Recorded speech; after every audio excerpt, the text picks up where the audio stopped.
The Redeemer is a powerful military gunship made by Aegis Dynamics that has aggressive styling with its sleek nose, vast array of guns, and moving vector lock thrusters. It also boasts some of the highest fully crewed firepower of any ship in the game, next to the Hammerhead and the A2. But how does it perform for a solo pilot at bounty hunting combat? Let's get into it.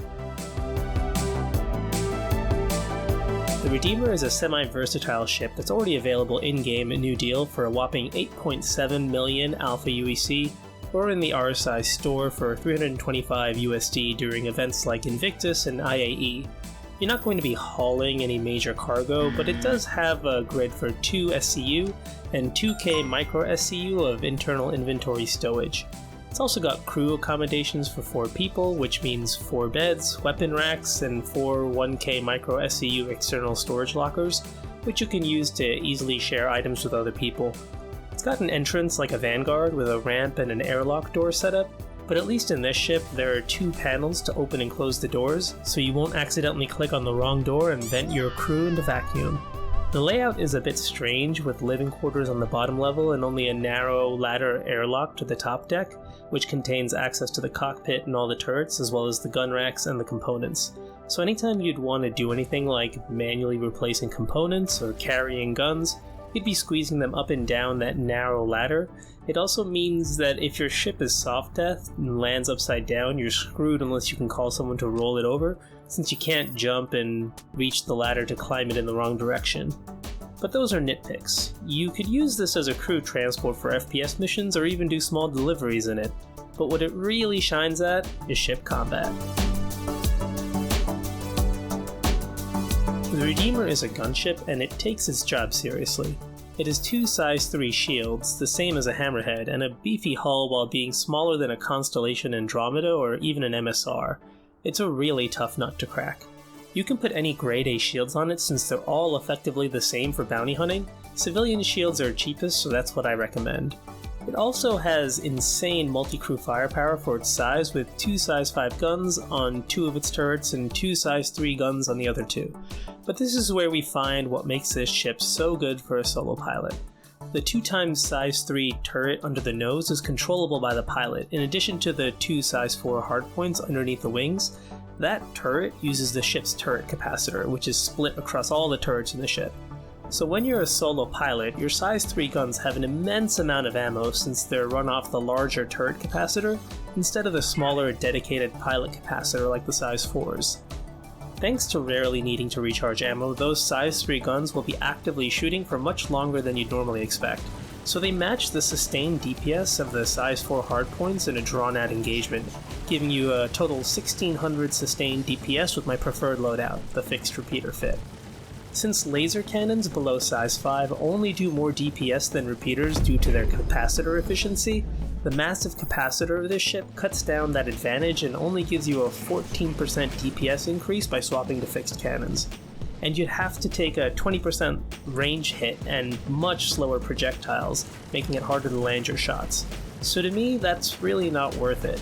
You could take a 14% DPS hit and go with a fully gimbaled repeater loadout, if you'd prefer the additional aim assist though.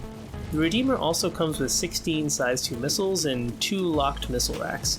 You can pick any size 2 missile that you want, but I really like the default cross-section strike forces, so I recommend keeping them and firing them from 4 to 5k out against smaller or more agile targets. All of this combat capability does come with a couple balancing handicaps though. For one, the pilot capacitor is the same as a heavy fighter, which means it has a slower overall recharge rate compared to combat behemoths like the C2, Corsair, and Constellation. The other handicap is the ship's maneuverability. Its pitch, roll, and yaw are similar to other large ships, but it definitely has a lethargic feeling to it and a lot of momentum. Fortunately, the acceleration profile of this ship is better than most other ships this size or larger, so you can use your strafe up and down and boost to help you keep your nose on the target. Strangely, the Redeemer doesn't have fantastic performance while boosting forward, but while maneuvering, the boost does a lot more for it, so don't be afraid to use boost while fighting for position. And remember to always roll and pitch to your targets so that you can use your vertical strafe to help you track them better. Another thing you can do to improve your combat performance is to actively manage your capacitor. So that means keeping the power to full shields anytime you're not actively recharging the ammo in your size 4s, so that you get the additional 25% damage resistance and potential to recharge any shield faces that haven't been hit in a few seconds. Most times you don't need to do this since you'll finish your target well before your shields go down, but it doesn't hurt to have that extra security and be ready right off the bat for the next combat encounter with full shields. You can also change your targeting to gimbaled if you're struggling with a specific target. If you're using the fixed loadout, only the size 3 guns will gimbal, but that can often be enough DPS to take out the smaller, more agile targets that may give you trouble. 320 brings with it a bunch of changes to bounty hunting and some unfortunate bugs to ship combat. Bounty hunting has been made more interesting across all difficulty bands since they've added almost every single ship to the potential target pool. Gone are the days where we only fought Valkyries, Hurricanes, Wardens, and Hammerheads in VHRTs and ERTs. Now we can do things like beat up on Carracks, Connies, and a lot more! Thankfully, the Northrok service group bounties offered in Crusader and Hurston have changed to have easier group VHRTs. Instead of fighting 3 targets that were all VHRT level, now only one of them is going to be from the new VHRT class of targets, and the other targets will be anything from the HRT list or lower. It's true the VHRT class is now a bunch of tankier targets, but at least they don't all have bugged infinite shields. Overall, this adds a ton of variety to the targets you'll fight and makes it less likely to have issues with the infinite size 2 shield bug, due to different ships being easier to land hits on and ships with size 1 or size 3 shields not being bugged. Unfortunately, 320 also has a few new critical combat bugs.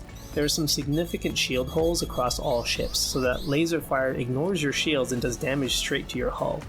You'll often notice your ship hull flashing red while your shields are up when you're fighting ships that are only shooting lasers, and this will make you sad.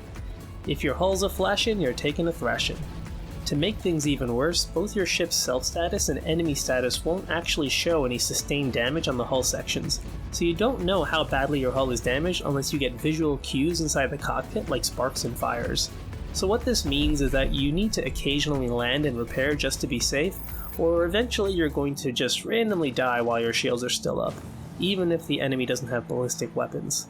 Fortunately, the Redeemer is a pretty tanky ship, so I managed to kill 11 VHRT targets in a row before my ship randomly blew up, but that will also depend on your bounty spawns and skill level. Overall, I'm pretty happy with the Redeemer as a relatively stress-free way to do bounty hunting since your big shields and hefty hull will give you plenty of time to whittle down your target. Is it something I recommend for the min-maxers? Probably not, but I still think it makes it solidly into the A tier for bounty hunting in 3.20.